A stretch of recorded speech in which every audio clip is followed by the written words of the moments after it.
하여 성령으로 세례를 받으리라 하셨느니라. 아멘. 자, 여러분 무더운 여름을 어떻게 보내고 계십니까? 폭염이 이렇게 지속되고 있는데 폭염이 이렇게 지속되고 니까 몸이 축나는 것 같아요. 지쳐가지고 더위에 지쳐서 그래서 우리 여기 있는 젊은이들은 잘 모르겠지만 나이가 조금 이제 먹어갈수록 더위가 지나고 나면 참 몸이 지쳤다. 이 지치면서 의욕이 떨어지고 그리고 또 정서적으로 처지죠. 이렇게 쭉 늘어지는. 그래서 별로 한 것도 없는데 피곤하고 그렇게 되는 것을 우리가 봅니다. 그리고 또 먹을 때는 모르는데 또 별로 먹고 싶지도 않아요. 또 막상 앞에 있으면 먹긴 하는데 뭐 먹고 싶은 것도 없고 하고 싶은 것도 별로 없어지고 왜냐하면 이렇게 쫙 늘어지고 처지니까 좀 심하면 어떨 때는 좀 정신 나간 것 같이 보일 때가 있을 것 같아요. 저도 이제 한 주 여기서 있다 보면 너무 덥고 의욕이 떨어지니까 그냥 가만히 선풍기만 쐬고 이렇게 선풍기 바람만 쐴 때가 많이 있습니다. 근데 이 폭염이 참 이게 힘든 게 이 정도면 좀 그래도 괜찮은데 그것으로만 끝나지 않는 것 같아요. 이런 폭염으로 인해서 막 지치고 늘어지고 하는 게 육체적으로만 끝나고 정신적으로만 끝나는 것이 아니라 영적인 것으로도 이어지더라 하는 것이죠. 그래서 영적으로도 의욕이 떨어져요. 말씀을 읽고자 하는 생각도 좀 없어지고 말씀을 봐도 무슨 말씀인지 잘 눈에 들어오지 않고 읽었던데 또 읽고 읽었던데 또 읽고 읽었던데 또 읽어도 무슨 말인지 잘 모르겠고 그래서 우리의 이 영적인 신앙의 어떤 그래프선이 막 이렇게 좀 하향 곡선을 이렇게 그리는 것 같아요. 기도도 힘들어지고 말씀 생활도 참 어려워집니다.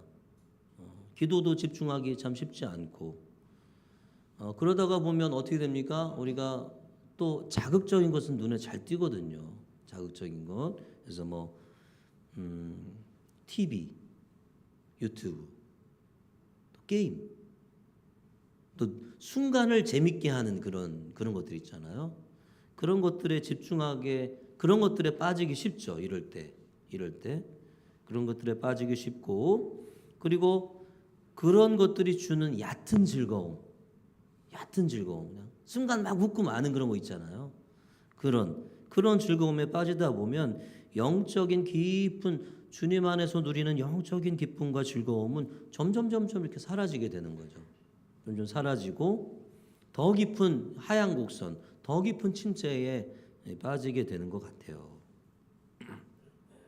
저도 이 몇 주간 뭐 여러 가지 일들도 있었고 막 더위도 너무 힘들더라고요. 요즘에 너무 힘든데 이런 경험을 하고 있는 것 같아요. 폭염에 막 몸이 지치고 의욕도 사라지고 영적으로도 좀 이렇게 가라앉는 그런 몇 주간의 삶을 살고 있는 것 같습니다. 여러분 어떠십니까? 우리 하늘가족교회 성도들 여러분은 그렇지 않았기를 그죠? 그리고 그렇지 않기를 바랍니다. 예. 아멘. 그러는 중에 오늘 사도행전을 좀 읽게 되었어요. 여러분과 저하고 좀 이게 성경을 읽는 게 저는 추가해서 더 읽고 있거든요. 저 개인적으로. 그래서 사도행전을 읽게 되었는데 모든 성경이 그렇지만 물론 사도행전을 딱 보게 되면 복음의 전파와 함께 놀라운 하나님의 역사와 사건들이 가득 들어있는 그 성경이 바로 사도행전이 아닌가 싶어요. 역동적인 일들이 막 벌어지고 있거든요. 하나님의 그런 역사들이 이 사도행전에 가득 차 있는 것 같아요.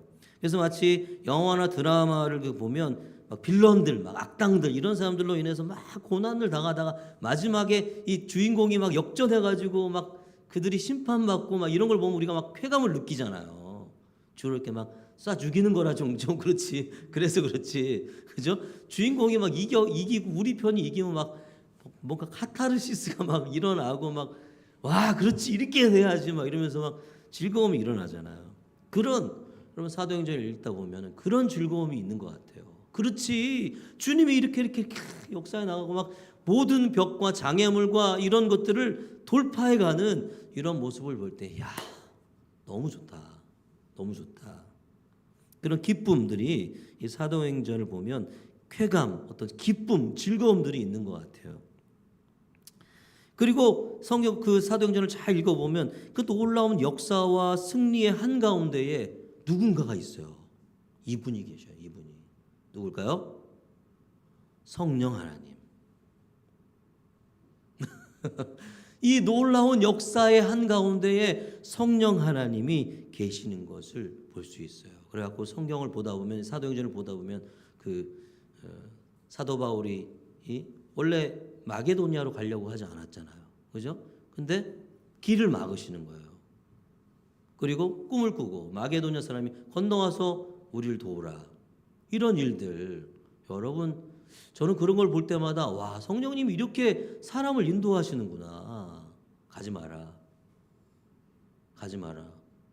성령이 못 가게 하고, 성령이 이끌어 가시고, 성령이 인도하시는 대로 따라가는 이 사도 바울과 이 사역자들의 모습, 이런 거 보면서 야, 나의 삶에도, 우리의 삶에도 이러한 일들이 일어나면 얼마나 좋을까. 그런 거를 사도행전을 볼 때마다 생각하게 되는 거죠. 그래서 사도행전을 보면은 시작부터 성령으로 시작해요. 시작부터. 오늘 말씀 우리가 1장부터 5절까지 읽었는데 1절, 2절에도 보면은 성령이라는 말이 딱 나와버리잖아요. 2절에 보니까. 그가 택하신 사도들에게 성령으로 명하시고, 성령, 벌써 2절부터 성령님이 딱 이야기가 나온단 말이죠. 그래서 이 사도행전의 놀라운 역사와 모든 승리의 사건들 한가운데에 성령님이 계시다는 사실은 뭘 우리에게 가르쳐 줍니까? 그것은 결국 우리 각 사람의 인생과 인간의 역사가 역동적이고 생명력이 넘치게 되는 비결이 어디에 있다는 거예요? 성령께 있다는 거예요. 성령께. 그것을 바로 우리 사도행전의 이 기록이 우리에게 보여주고 있는 것이죠. 그래서 오늘 이 폭염뿐입니까? 여러분, 우리를 지치게 하는 삶의 수많은 어려움이 많이 있잖아요. 문제도 많이 생기고, 그죠? 그런 가운데서 우리의 몸과 마음과 영을 다시금 일으키는 누구예요? 성령님을 우리가 좀 발견했으면 좋겠다는 거죠. 성령님을. 그래서 성령 하나님을 향하여 나아가서 우리가 지치고 가라앉은 우리의 삶과 인생을, 신앙생활을, 우리 영적인 이 하얀 곡선으로 치닫는 우리의 영적인 흐름을 다시금 바꿔가지고 역동적인 삶으로 바꿔갈 수 있는 우리의 삶이 될 수 있기를 간절히 소망합니다. 여러분 잘 아시다시피 사도행전은 누가 기록했습니까? 누가가 기록했죠. 그죠? 그래서 누가행전이다 그렇게 불리기도 하는데 1절에 벌써 이게 나와 있죠. 1절에 보면은 드러나 있어요. 누가는 이 사도행전을 시작하면서 복음서가 근데 기록하지 않은 예수님의 부활 이후부터 승천까지의 그 사이의 일들을 하나 기록하고 있어요. 그것은 뭐냐면 예수님께서 부활하신 후 40일 동안 제자들과 함께 있었다는 거예요. 40일 동안. 그러니까 예수님이 부활하시고 승천하시기까지 40일의 기간이 있었다는 거죠. 그죠? 물론 복음서를 우리가 보다 보면 40일 내내 그 제자들과 함께 있었던 것은 아니에요. 40일 내내 부활하자마자 그날 저녁에 물론 보이시긴 하셨지만 매일 그 다음 날도 넷째 날 이렇게 계속 있었던 것은 아닙니다. 그러나 여러분 부활 이후 40일을 예수님께서 이 땅에 계셨다는 거죠. 그리고 누가의 오늘 말씀에 의하면 예수님은 이 40일을 이 땅에 계시면서 두 가지 일을 하시는데 하나는 뭐냐면 하나님 나라의 일을 제자들에게 말씀하셨다 이렇게 말하고 있어요. 그리고 또 하나는 뭐냐면 명령인데요. 명령. 약속하신 것을 기다려라 하는 명령을 주셨어요. 예수님은 제자들에게 40일 동안 계시면서 하나님 나라를 가르치셨단 말이에요. 하나님 나라를. 우리가 하나님 나라 뭐 기도도 하고 하는데 여러분 하나님 나라 뭡니까? 우리가 예수님의 중심 사상 그게 하나님 나라죠. 그렇죠? 예수님이 이 땅에서 말씀하셨던 거 제자들에게 사람들에게 가르치셨던 게 뭐예요? 하나님 나라예요. 하나님 나라. 그러면 하나님 나라는 뭡니까? 간단히 말하면 하나님 나라는 하나님의 통치, 하나님의 다스림이라 이렇게 말할 수가 있겠습니다. 예수님은 이 땅에 오셔서 이 하나님 나라가 이 세상에 이 땅에 임했다 이렇게 말씀하셨어요. 이게 하나님 나라는 소위 말하는 하나님 나라는 우리가 죽어서 가는 게 하나님 나라가 아니고 하나님 나라가 미래에 나중에 어느 순간에 예수님이 다시 오실 때 그 나라 임하긴 임하겠죠. 그죠? 그러나 그 나라가 그렇게 기다리고만 있는 게 아니라 그 나라가 이 앞으로 왔다는 거예요. 미래에 임할 하나님 나라가 이 앞으로 저 뒤에 있던 게 앞으로 왔다는 거예요. 예수님이 오시면서. 그것을 그래서 성경에서는 우리가 침투했다. 이렇게 말하기도 합니다. 그죠? 그래서 마가복음 1장 15절에 이르시되 때가 찼고 하나님의 나라가 가까이 왔으니 회개하고 복음을 믿으라 하시더라. 이렇게 말씀하고 계시거든요. 그러니까 예수님이 딱 첫일성으로 사역을 시작하면서 하나님의 나라가 가까이 왔다. 하나님의 나라가 왔다. 이것은 거의 온 거나 마찬가지인 거예요. 때가 찼다. 하나님의 나라가 왔다. 회개해라. 복음을 믿어라. 그죠?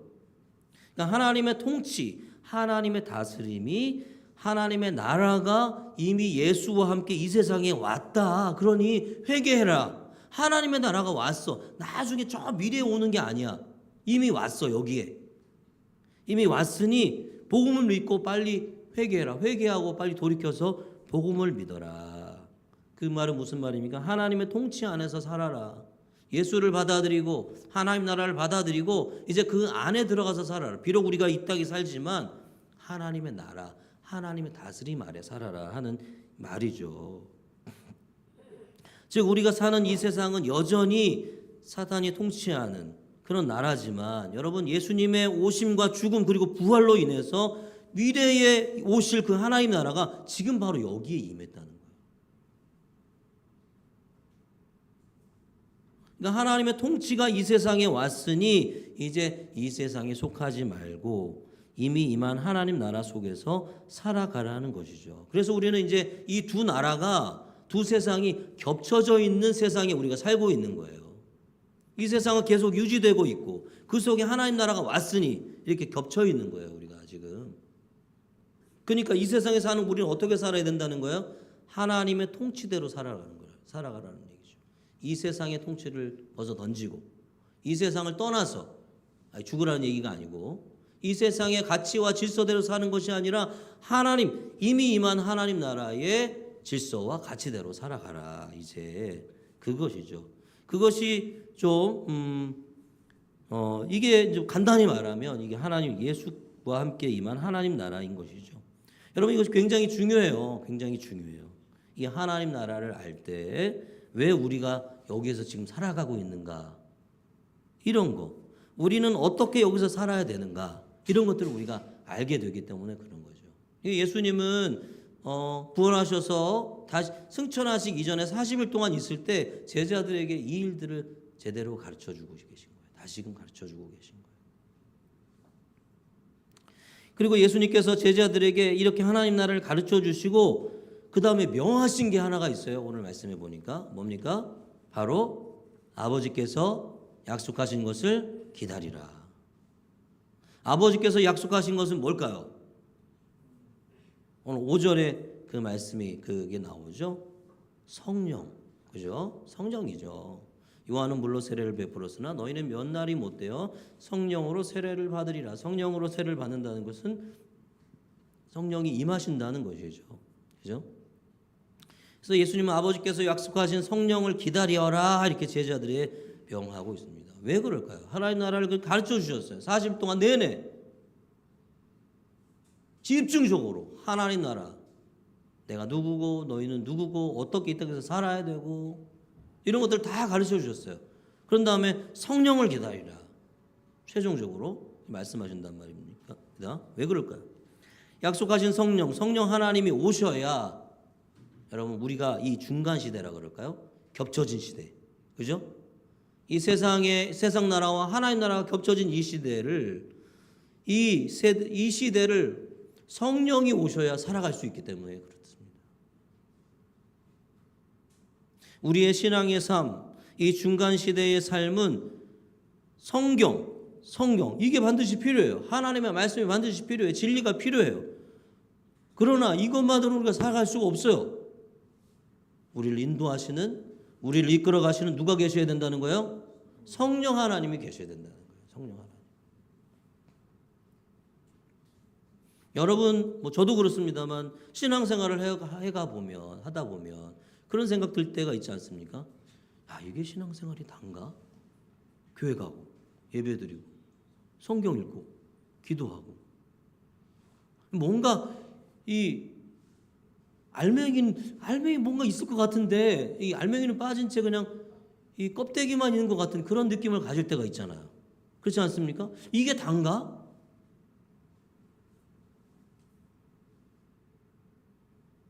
이게 뭐가 다른 거지? 그냥 교회 일주일에 한번 교회 나와서 예배드리고 주중에는 성경 읽으라니까 성경 읽고 기도하라니까 기도하고 여기에 한 가지 빠진 것이 있다면 바로 그게 성령님이에요. 성령님이 없이 가서 예배드리고 성령님과는 상관없이 예배드리고 말씀 보고 기도하는 것 껍데기뿐인 거예요. 껍데기. 이게 한동안 이걸 하다 보면 지쳐요. 뭐지? 여전히 이 외적으로의 나의 신앙생활은 대단해, 괜찮아, 나름 괜찮아. 그런데 속에는 이 공허함 이런 것들이 있는 것이 바로 뭐냐면 성령님과 함께하지 않기 때문에, 성령님을 따라가지 않기 때문인 것이죠. 우리 예수님께서는 제자들에게 40일 동안 계시면서 집중적으로 하나님의 나라의 가르쳐 주셨어요. 그러나 그걸 다 끝난 다음에 명령하는 거예요. 성령을 기다려라. 성령을 기다려라. 성령님이 오셔야 된다. 성령이 계셔야 된다는 거예요. 우리가 가지고 있는 지도와 같은 이 말씀, 이 지도는 이 성령님이 없이는 이 길을 우리가 이 지도를 보면서 지도를 제대로 볼 수도 없고 이 길을 따라서 갈 수도 없는 거예요. 마치 가이드인 것처럼 가이드이신 이 성령님의 지시와 가르침에 따라 이 성경을 볼 때 우리가 성경을 바르게 볼 수 있을 뿐만 아니라 우리의 인도자 되시는 성령이 계시지 않으면 우리가 바른 길을 절대로 걸어갈 수 없기 때문인 것이죠. 그래서 우리의 신앙생활에 성령님은 너무나도 중요한 분이다. 중요하다. 너무나도 중요하다는 것이죠. 여러분, 그러면 성령님께서 과연 어떤 일을 하시는지 한번 구체적으로 한번 살펴보기를 원해요. 성령께서 하시는 일은 두 가지로 크게 분류하게 되면 개인적인 사역과 공동체적인 사역이 있습니다. 개인에게 역사하시는 일이 있고 공동체에 역사하시는 일이 있다는 거예요. 성령님께서. 그러니까 우리에게 굉장히 중요한 거예요. 지금 나 개인에게 성령께서 어떤 일을 하시는지, 그리고 우리 공동체적으로 성령께서 어떻게 일을 하시는지, 이거 두 가지를 다 알고 있어야 되는 거예요. 첫 번째로 개인적인 이 사역은 성령께서는 먼저 우리 각 사람 각 개인의 삶을 인도하신다는 거예요. 성령님께서.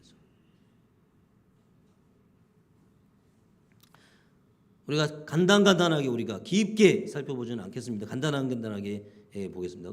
하나님, 이 성령 하나님 우리의 삶을 어떻게 우리 각 개인의 삶을 인도하시는가 먼저 내주하십니다. 우리가 예수 그리스도를 진실하게 우리의 삶의 주인으로 받아들일 때, 영접할 때 성령께서는 우리 안에 들어와서 영원히 사신다는 거예요. 할렐루야. 여러분 안에 성령님이 사십니까? 성령님이 사세요. 그러니까 우리가 의식하지 못하는 거예요. 우리가 내 안에 계신 성령님을 내 안에서 들어오셔서 영원히 떠나지 아니하시고 살아계시는 성령님을 의식하지 못하면 혼자 살아가는 거죠. 그죠? 그죠? 인생을 혼자 살아가는 거예요. 신앙생활도 혼자 하는 거예요. 내 힘으로 하는 거예요. 어느 한계를 넘어설 수 없는 거예요. 그죠? 나 혼자 하니까 할 수도 없고 넘어가지도 못하고. 성령님이 내 안에 들어와 내주하고 계신다. 사랑하는 여러분, 이 사실을 잊지 마시길 간절히 소망합니다. 오늘 나 혼자 하루, 나 혼자 내 인생을 살아가는 것 같아도 나 혼자 살아가는 게 아니라는 거죠. 누구와 함께 살아가는 거예요? 내 안에 계신 성령님과 함께 공부하고 밥 먹고 일하고, 그죠? 가정을 돌보고 자녀들 돌보고 하는 거예요. 성령님이 이렇게 중요한 겁니다. 이것만 봐도. 그리고 성령님은 우리 안에 들어오셔서 내주하시고 그 다음에 인도하십니다. 우리를 인도하세요. 어떻게 인도하세요? 우리를 어디로 인도하시냐면 진리 가운데로 인도하십니다. 성령님과 함께하면 말씀을 보게 돼 있다는 거예요. 근데 이 진리는 말씀이기도 하지만 진리 그 자체이신 예수께로 여러분 성령님 우리를 인도해 간다는 거예요.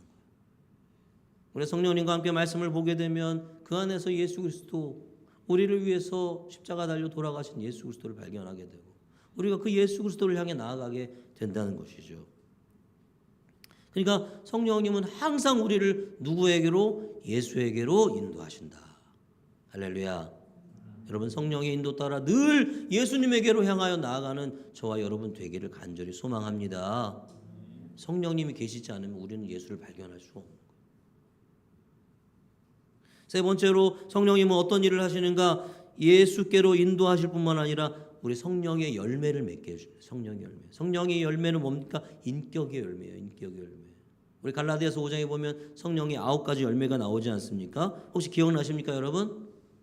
사랑과 희락과 화평과 오래 참음과 자비와 양성과 온유와 충성과 온유와 절제니 이 같은 것을 금지할 법이 없느니라 그랬잖아요. 이게 인격의 열매인 거예요. 여러분, 9가지 열매지만 9가지이기도 하지만 한 가지 열매예요. 사실은 다 걸쳐 있는 거예요.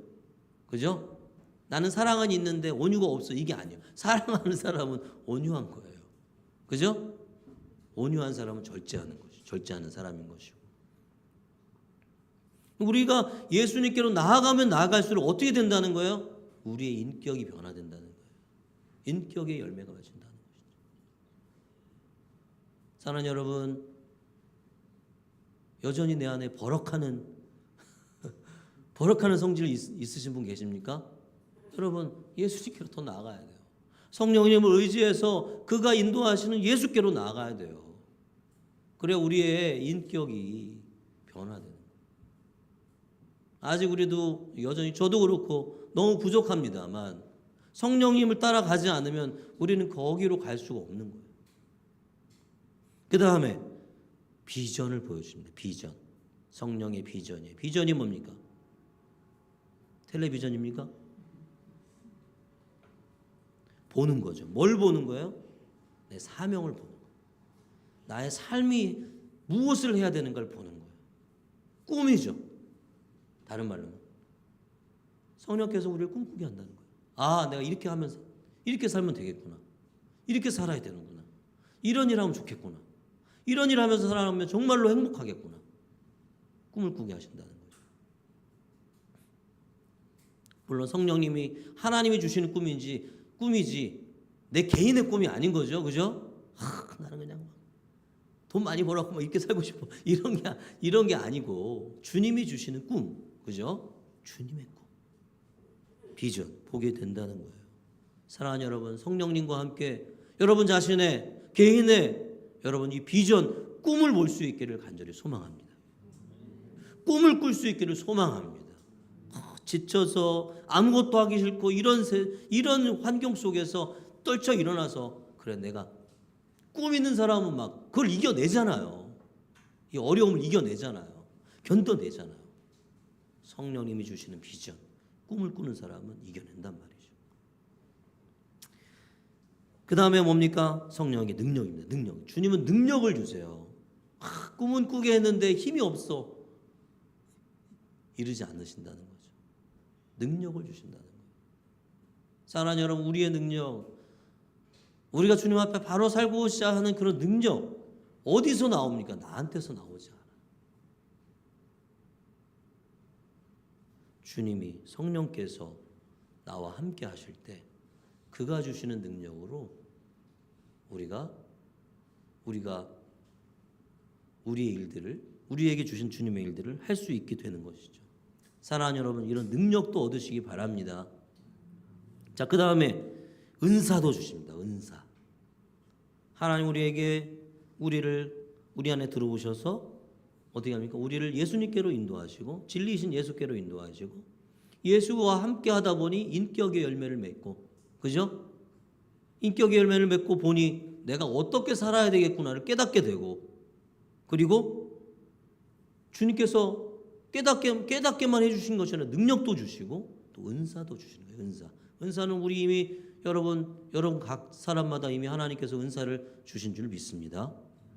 여러분, 그 은사로 어떻게 해야 되는 거예요? 주님의 교회를 위해서, 주님의 나라를 위해서 사용하시는 거죠. 그 은사를 자기를 위해서 사용하는 게 아니에요. 모두의 유익을 위해서 사용하는 것이죠.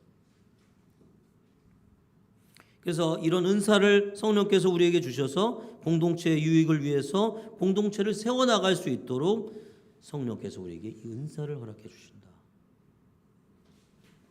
얼마나 감사한지 모르겠어요. 우리 유진 청년이 와가지고 언제 갈지는 잘 모르겠으나 그죠? 뭐 작게라도 이렇게 할 수 있도록 영상을 찍고 할 수 있도록, 그것이 이 공동체를 위해서 주님이 주신 은사를 사용하는 거죠. 그죠? 성령과 함께 할 때 내가 가진 은사를 공동체를 위해서 사용할 수 있고 사용하고 싶은 마음도 생각도 들게 되는 것이죠. 그리고 마지막으로 충만이 있습니다. 충만은 뭡니까?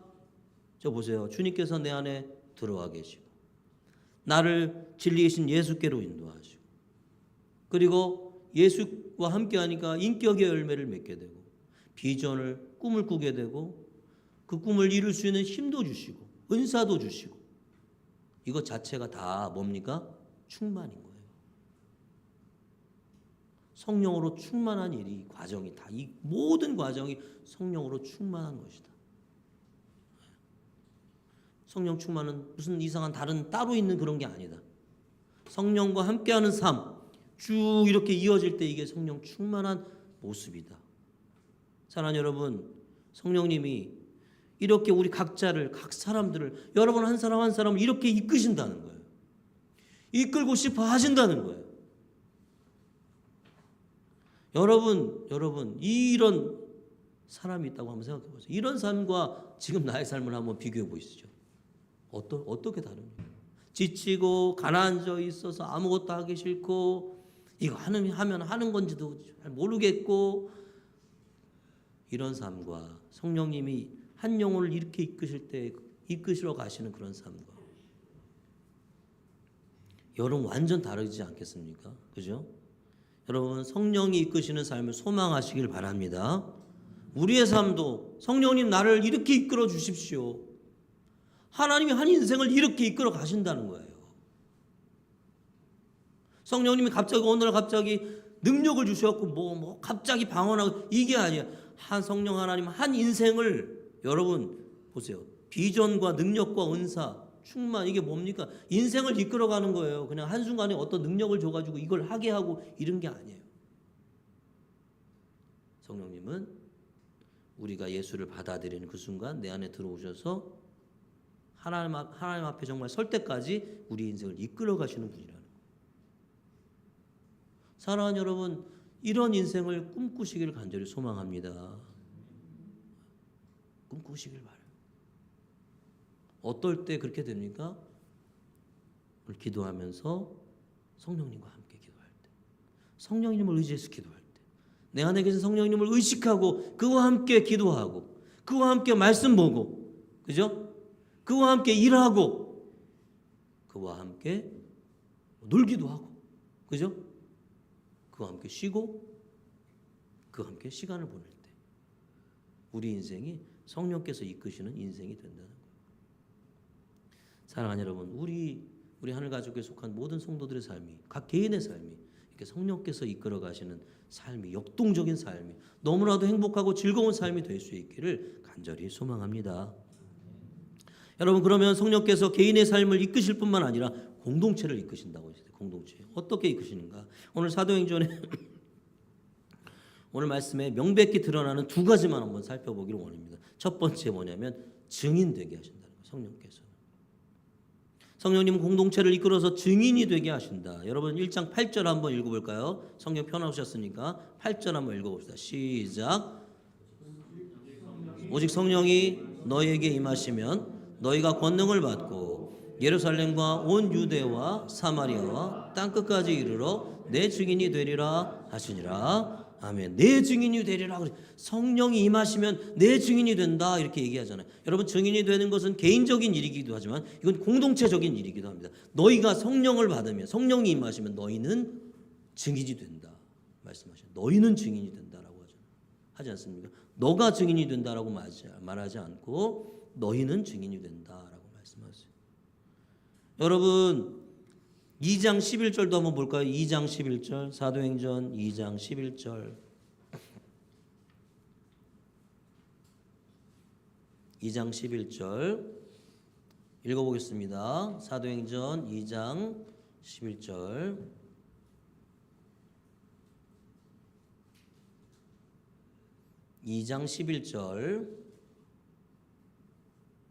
시작. 그레데인과 아라비아인들이라 우리가 다 우리의 각 언어로 하나님의 큰 일을 말함을 듣는도다 하고. 이게 무슨 말입니까? 성령이 오순절날 임하시고 마가의 다락방에 모이는 사람들에게 성령이 임하셔서 이들이 방언을 하기 시작했잖아요. 그죠? 여기서 말하는 방언은 외국어예요. 그죠? 그래서 외국에서 흩어져 있던 유대인들이 자기가 살던 곳의 언어로 뭘 듣는 거예요? 하나님의 큰일. 뭡니까? 복음이죠. 그죠? 듣는 거예요. 성령이 임하니까 방언을 말하는데 그 방언을 외국어로 말하는데 무슨 말을 하는 거예요? 복음을 말하는 거예요. 이 놀라운 것이 성령이 임할 때 뭐 자기가 뭐 이렇게 해야지 해서 되는 게 아니라 성령이 한 사람을 이끌어 가는 거죠. 그렇다고 뭐 무슨 신비경에 빠져가지고 황홀경에 빠져가지고 자기는 없는 그런 상태는 분명히 아닙니다. 성경은 그런 황홀경을 말하지 않아요. 절대로. 하나님의 큰 일을 이 제자들이 성령이 임하니까 하나님의 큰 일을 말하는 거예요. 자, 2장 18절도 한번 볼까요? 2장 18절 시작. 그때 내가 내 영을 내 남종과 여종들에게 부어주리니 그들이 예언할 것이요. 아멘. 여러분 이건 무슨 말입니까? 이렇게 막 방언하고 하나님의 큰 일을 하는 것을 본 사람들 중에 야 이거 술에 취한 거 아니냐 이렇게 막 조롱하는 사람들이 있었단 말이죠. 그거를 듣고 사도 베드로가 설교하잖아요. 그죠? 오순절 설교를 첫 번째 설교를 하잖아요. 그러면서 그것은 술 취한 게 아니라 하나님이 요엘 선지자를 통해서 말씀하셨던 성령이 부어진 사건이다. 사건 때문에 일어난 일들이다. 그러면서 그 인용할 때 했던 말씀이죠. 11절, 18절 그죠? 그래서 인용해서 뭡니까? 내가 내 영을 내 남종과 여종들에게 부어주니 그들이 예언할 것. 예언이 뭡니까? 여기서 예언이 하나님의 말씀을 하는 거예요. 점쟁이가 뭐 미래를 봐가지고 뭐 하는 그런 예언, 뭐 노스트라다무스 뭐 이런 게 아닙니다. 성경이 말하는 예언은 그런 게 아니에요. 하나님의 말씀을 가르쳐주고 하나님의 말씀을 알려주는 거 이게 예언인 거예요.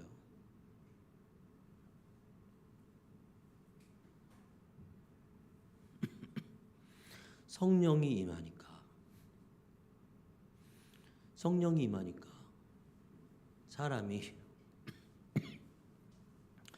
사람이 뭘 하게 된 거예요? 입으로 복음을 전하게 되는 거죠. 증인이 되는 거예요. 증인이. 성령이 임할 때.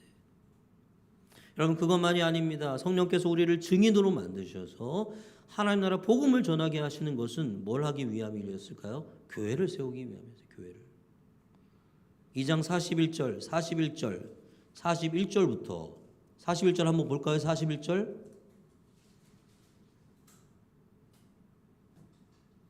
41절만 한번 볼까요? 41절 42절 시작. 그 말을 받은 사람들은 세례를 받음에 이날의 신도의 수가 3천이나 더하더라. 그들이 사도의 가르침을 받아 서로 교제하고 떡을 떼며 오로지 기도하기를 힘쓰니라. 여러분 이 말씀 뭡니까? 아까 사도 베드로가 설교했잖아요. 설교하면서 마지막까지 딱 전했단 말이에요. 이 말씀 그래서 40절에 여러 말로 확증하여 권하여 이르되 너희가 이 패역한 세대로부터 구원을 받으라 이렇게 딱 설교를 딱 끝냈단 말이에요. 끝나고 나니까 41절에 그 말을 받은 사람이 세례를 받고 주님께로 돌아온 거죠. 그죠? 3천이나 더하더라. 3천이나 더하더라. 어떤 설교였길래 3천 명이 주님께로 돌아왔는지 모르지만 사도 베드로가 한 게 아니라 성령께서 하시는 일이었겠죠. 그것도 역시 여러분 그렇게 해서 세워진 하나님의 교회 무슨 교회입니까? 예루살렘 교회죠. 이 일을 통해서 오순절 성령 강림을 통해서 복음을 전하고 회개하라 구원을 받으라 했을 때 사람들이 그 말을 받아서 주님께로 돌아와서 3천이나 되는 예루살렘 교회가 형성이 된 거예요. 그리고 그 이후에 마지막 절까지 41절, 42절, 43절, 47절까지는 뭡니까? 그 교회의 공동체 생활에 대해서 나오는 말씀이잖아요. 그 교회 성도들 어떻게 살았나? 사랑하는 여러분 어떻습니까? 여러분 성령께서 이 개인과 공동체에 이렇게 놀라운 일들을 하신단 말이에요. 우리의 지치고 가라앉은 모습과는 다르게 저만 그런지 모르겠습니다만 나의 이런 지치고 가라앉은 모습과는 너무 다른 비교조차 할 수 없는 역동적인 삶으로 성령께서 개인과 공동체를 이끌어가고 계시는 것이죠. 사랑하는 성도 여러분, 이러한 놀랍고 역동적인 개인과 공동체의 삶의 모습이 우리 가운데 동일하게 일어나기를 간절히 소망하고 기도합니다. 어떻게 해야 됩니까? 어떻게 해야 이렇게 할 수 있을까요? 오늘 설교 제목처럼 성령을 바라봐야 돼요. 다시금 바라봐야 돼요. 말로는 성령님 했으면서도 늘 제쳐놨잖아요. 성령님은. 그죠? 우리 안에 계신 것도 잊어버린 채 살 때도 많고 내 안에서 내가 잊어버렸던 어떤 면에서 내 삶에서 내가 잊고 살았던 그 성령님을 다시금 바라봐 인식하고 그분이 내 안에 계시구나라는 사실을 인식하고 바라보는 것이 필요합니다. 여러분 오늘 말씀은 아직 오순절 성령 강림 사건이 일어나기 전이었기 때문에 우리가 본 말씀 1절에서부터 5절 말씀 그죠? 예수님께서는 제자들에게 성령을 기다려라 약속하신 성령을 기다려라 이렇게 말씀하셨어요. 그러나 우리는 기다린 게 아니에요. 그죠? 우리는 이미 우리 안에 성령 하나님께서 들어와 계시잖아요. 그죠? 그러니까 주님 어서 오십시오. 성령이 오시옵소서. 이건 틀린 기도예요, 사실은. 성령께서 내 안에서 나와 함께 역사하시기를 바란다는 면에서 소망한다는 면에서는 일견 맞는 말일 수 있어도 성령님이 오십시오. 예수여 오십시오. 하나님이 주여 임하시옵소서. 이것은 우리가 잘하는 실수예요, 사실은. 기도할 때. 주님은 이미 우리 가운데 계시잖아요. 그죠? 우리가 인식하지 못할 뿐이지.